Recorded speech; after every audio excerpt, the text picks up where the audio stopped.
Hello guys, আমরা আবার চলে এসেছি। আমি শুভঙ্কর দাস, আমি অঙ্কন মিত্র।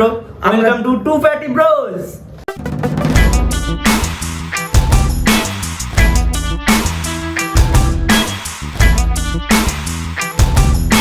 আজকে আমরা করবো তিনটে টপিক নিয়ে আলোচনা। India versus Zimbabwe, first T20, second T20, আর ঈশান কিষানের মেন্টাল ফ্যাটিক। আরেকটা আছে যে থার্ড টি20 আসতে যেটা চলেছে সেটা আপকামিং প্লেইং 11 নিয়ে কিছু কথা। তো আজকে আমরা আমাদের দেশের যারা নতুন যুগের প্লেয়ার, নতুন যুগ চালু হতে চলেছে আমাদের দেশে ক্রিকেটে। তো নতুন যুগের প্লেয়ার তারা জিম্বাবুয়ে গেছে। জিম্বাবুয়ে তাদের কি খেলা, কি রকম খেলছে তারা, সেটা অঙ্কন কিছুটা বলবে। তো অঙ্কন, তোর কাছ থেকে কিছুটা জানতে চাইছি যে কীরকম ইন্ডিয়া টিম কি খেলছে, কীরকম তাদের পারফরমেন্স। দেখো শুভঙ্কর দা, ফার্স্ট টি20তে বলতে গেলে জিম্বাবুয়ে খুবই ভালো খেলেছে, নিজের এক্সপিরিয়েন্স দেখিয়েছে বলতে গেলে।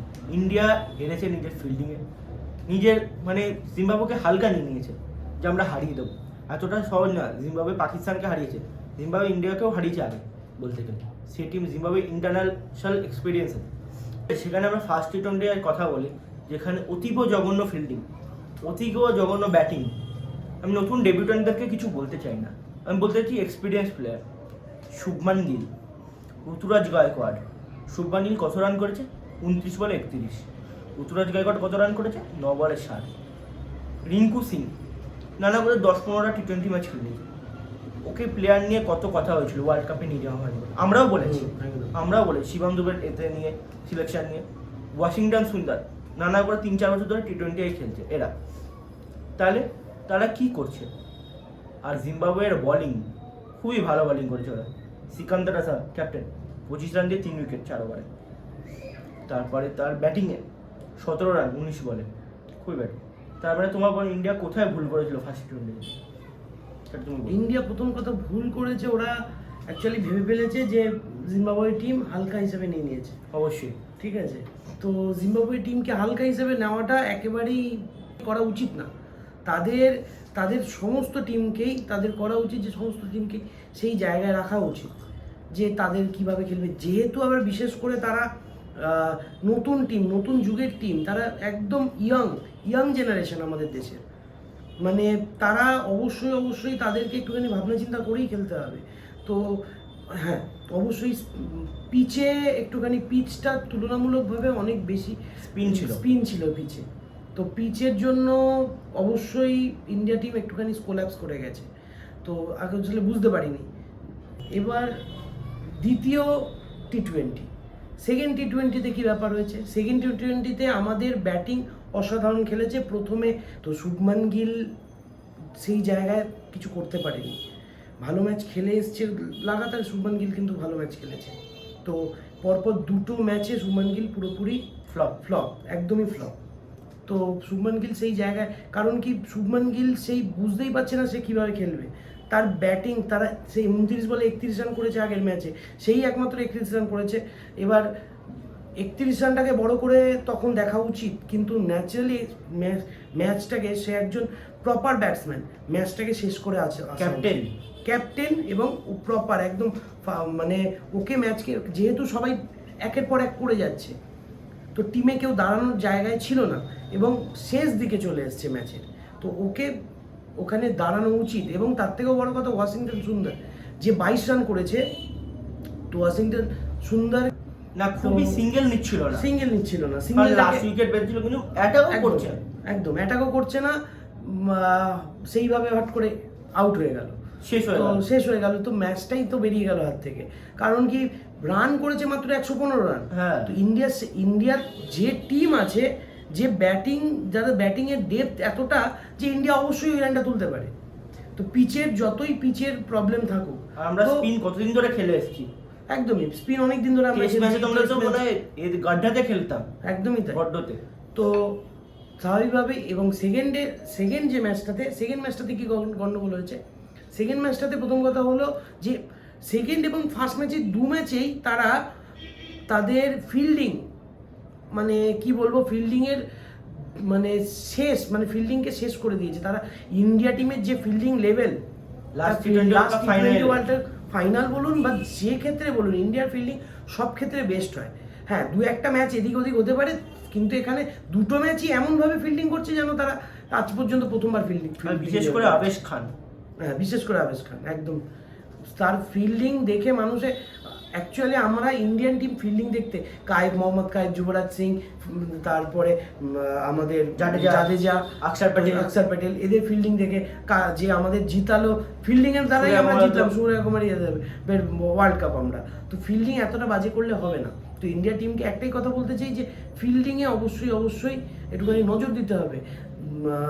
লক্ষ্মণ আজকে আমাদের কোচ, লক্ষ্মণ তো এই ট্যুরে আমাদের কোচ, তো তাকে একটুখানি এই ফিল্ডিংয়ের দিকে নজর দিতে হবে। আর সেকেন্ড টি-20তে আরেকটা জিনিস হয়েছে যে সেকেন্ড টি-20তে ওদের ব্যাটিং কোলাপস করে গেছে একটা জায়গায় এসে।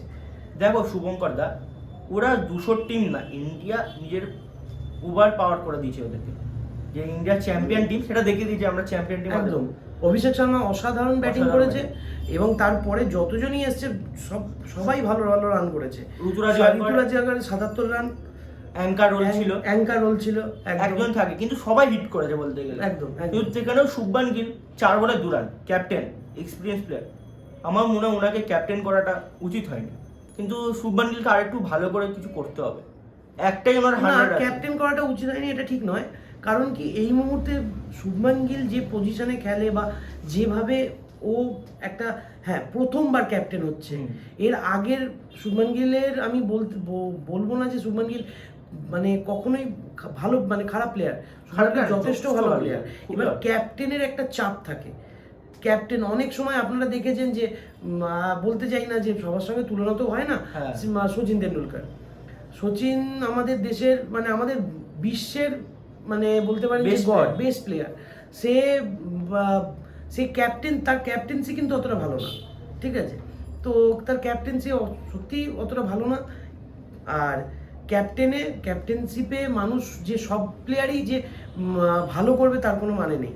তো ক্যাপ্টেন্সি আজকে দিয়েছে ক্যাপ্টেন্সি শুভমান গিলকে, তো এরপরে ভালো করতেই পারে। তো তাকে যে ক্যাপ্টেন দিয়েছে, এটা ক্যাপ্টেন যে ভুল করেছে তাকে করে এটা ঠিক না, তার পারফরমেন্স হচ্ছে না। দুটো তো ম্যাচ খেললো, এবার হ্যাঁ অবশ্যই প্রেশার তো আছেই। জিম্বাবুয়ে এত ছোট টিমের কাছে যদি এত প্রেশার নিয়ে নেয়, পরে বড় টিমের কাছে তো প্রেশার আর নিতেই পারবে না। তো তার জায়গা তাকে আরো শিখতে হবে যে ক্যাপ্টেন কিভাবে, ক্যাপ্টেন হতে গেলে প্রেশার কিভাবে হ্যান্ডেল করতে হয়। ইন্ডিয়ার বোলিং এর ব্যাপারে বলি, সেকেন্ড টি-20 আবেশ খান 3টে উইকেট নিয়েছে, মুকেশ কুমার 3টে উইকেট, খুবই রান দিয়েছে। আমার মনে হয় অন্য কাউকে ট্রাই করা উচিত। তাহলে আমরা নেক্সট টপিকটা হচ্ছে আমাদের 30-20 প্লেইং ইলেভেন কিরকম হতে পারে শুভঙ্কর দা? মনে হয় যতদূর সম্ভাবনা, দেখো এটা আমাদের ন্যাচারালি হ্যাঁ দুবে চলে কথা হলো 30-20তে 3জন প্লেয়ার সিনিয়র প্লেয়ার ঢুকেছে ওয়ার্ল্ড কাপ থেকে ডিরেক্টলি, দুবে জয়সওয়াল। তো সঞ্জু স্যামসন, দুবে আর জয়সওয়াল এদেরকে মনে হয় টিমে ঢুকিয়ে দেবে আমার মনে হয়, এবং আমি হলে তাদেরকে টিমে রাখতাম। এবং কিছু প্লেয়ার যেরকম আমি বলি, যেরকম অভিষেক শর্মা, ওকে আবার চান্স দেওয়া উচিত। জয়সওয়ালকে আমরা দেখে নিয়েছি, জয়সওয়ালকে দেখেছি, ও একই অ্যাগ্রেসিভ দুজন। আমার মনে হয় অভিষেক শর্মাকে পুরো টি-20 সিরিজ যেহেতু আর অভিষেক শর্মা ভালো খেলে দিয়েছে, কারণ কি প্রথম ম্যাচে সে আউট হয়ে গেছে, কিন্তু সেকেন্ড ম্যাচে সে তার নিজের জাতটা চিনিয়ে দিয়েছে যে সে কিভাবে খেলতে পারে। এবার প্লেইং ইলেভেনটা কিরকম হতে পারে সম্বন্ধে আমরা বলে দিই। 1-এ অভিষেক শর্মা, 2-এ ক্যাপ্টেন গিল, 3-এ গায়কোয়াড়, 4-এ স্যামসন, 5-এ দুবে, 6-এ রিয়ান পারাগ, 7-এ রিঙ্কু সিং, 8-এ সুন্দর, 9-এ হচ্ছে বিষ্ণই, 10-এ আমি নতুন প্লেয়ার বলছিলাম না পেসার, হর্ষিত রানাকে খেলতে দেখতে চাই। হর্ষিত রানা অবশ্যই খুবই ভালো বলার, অবশ্যই ভালো বলার হর্ষিত রানা। আর আবেশ খান, এই 11 জন মোটামুটি আমাদের প্লেইং 30-20। এবার 30-20 যেটা আসতে চলেছে সামনে, তো এই প্লেইং 11 মোটামুটিভাবে আমরা এই প্লেয়ারকে দেখতে চাই ন্যাচারালি, কিন্তু ইন্ডিয়ার টিমের কোচ বা ইন্ডিয়া টিম কি করবে সেটা তাদের বিষয় অবশ্যই, এবং তারা ভালোই বুঝবে। তারা ব্যাটিং রেটটার উপরে দেখছি মানে খুব নজর দিচ্ছে, 8 নম্বর অবধি ব্যাটিং, তাই জন্য সুন্দরকে ওরা যেটা টি-20তেও হয়েছে আমাদের হয়েছে। ওয়ার্ল্ড কাপ টি-20 হচ্ছে জাদেজা আকসারকে জাদেজা আকসারকে একসঙ্গে খেলাচ্ছে। হ্যাঁ। তো স্বাভাবিকভাবেই ইন্ডিয়া টিম সবসময় এখন Batting দেখছে। ব্যাটিংটা দেখছে, ব্যাটিংটা কতদূর পর্যন্ত টানানো যায়, তাই না? হ্যাঁ। তো বোলিং তো ইন্ডিয়া টিমের ভালো আছেই, হ্যাঁ। এবার বোলিং শেষের 3 জন তারা সামলে নেবে, কিন্তু চেষ্টা করছে যে দুবে টিমে আসলে না একটা বোলিং অপশনও খুলে যাবে। কিন্তু হ্যাঁ একটা কিন্তু জিনিস ভাবতে হবে হ্যাঁ। যে দুবে যে এতে এসছে আমাদের এই Playing 11-এ হ্যাঁ। সে কিন্তু ওয়ার্ল্ড কাপে কিন্তু 1 ওভার করেছিল, এক ওভার করেছিল, সেটা কিন্তু ভেবে দেখতে হবে যে তাকে কিন্তু ওভার দেয়নি, কিন্তু এখানে আসলে যে সে ওভার পাবে না তাও নয়, কিন্তু হ্যাঁ, তাকে ওভার দিতে পারে। ঠিক আছে, আর ইন্ডিয়ার কোনো ফিফথ বোলার নেই একদম। অভিষেক শর্মা কালকে খুব মার খেয়েছে, দেখলাম তো। অভিষেক শর্মা, হ্যাঁ অভিষেক শর্মা 3 ওভারে 36 বাটনের রান, তো 12 করে রান রেট, ঠিক আছে, 12 করে ইকোনমি তো ন্যাচারালি 12 করে ইকোনমি। অভিষেক শর্মা বল অভিষেক শর্মার জায়গায় দুবে আসবে, দুবেকে বল করাবে। এবার দুবের বলটাকে সেটা দেখতে হবে যে দুবে কিরকম বল করছে। ন্যাচারালি দুবে খারাপ বল করে না, আইপিএলে আমরা তাকে দেখেছি, তার বোলিং খুব একটা খারাপ নয়, চলার মতো, এবং তার সে ঠিকঠাকভাবে বোলিং করে। তাহলে লাস্ট টপিক হচ্ছে আমাদের ঈশান কিশনের মেন্টাল ফ্যাটিক, হ্যাঁ, যেটা বিসিসিআই এর সাথে প্রবলেম ঈশান কিশনের। তাহলে শুভঙ্কর দা, তোমার কি মনে হয় যে একটা প্লেয়ার তাকে নিয়ে যাচ্ছে, তাকে খেলছে না, তাকে টিমের সাথে সে তার মেন্টাল ফ্যাটিকের ইস্যু নিয়ে মেন ট্যুর ইংল্যান্ড ট্যুর খেলবে না, ইংল্যান্ড এসছে ইন্ডিয়াতে খেলবে, তাকে ফার্স্ট চয়েস উইকেট কিপার করেছে, সে বলছে আমার মেন্টাল ফ্যাটিক আছে। এটা কি ঠিক না? কোনো মতেই একটা প্লেয়ার তার মেন্টাল ফ্যাটিক বা যে কোনো ক্ষেত্রে সে এর সঙ্গে হার্দিক পান্ডিয়ার সঙ্গে খেলছে, প্র্যাকটিস করছে, ডোমেস্টিক খেলছে, তো সে বলছে যে আমার মেন্টাল ফ্যাটিক, আমি যাবো খেলতে পারবো না। তো আজকে ইন্ডিয়ান টিম তাকে দেখবে না তার দিকে। আজকে সে বলছে যে না আমি এখন ফিট আছি, আমি রঞ্জি খেলার জন্য ঠিক। হ্যাঁ। তো ইন্ডিয়ান টিম কেন তাকে আবার আনবে টিমে? সে রঞ্জি খেলছে না, সে শুধুমাত্র রঞ্জি খেলছিল না অ্যাকচুয়ালি, এবার রঞ্জি খেলার জন্য সে আবার বলেছে আমি রঞ্জি খেলবো, আমি খেলবো।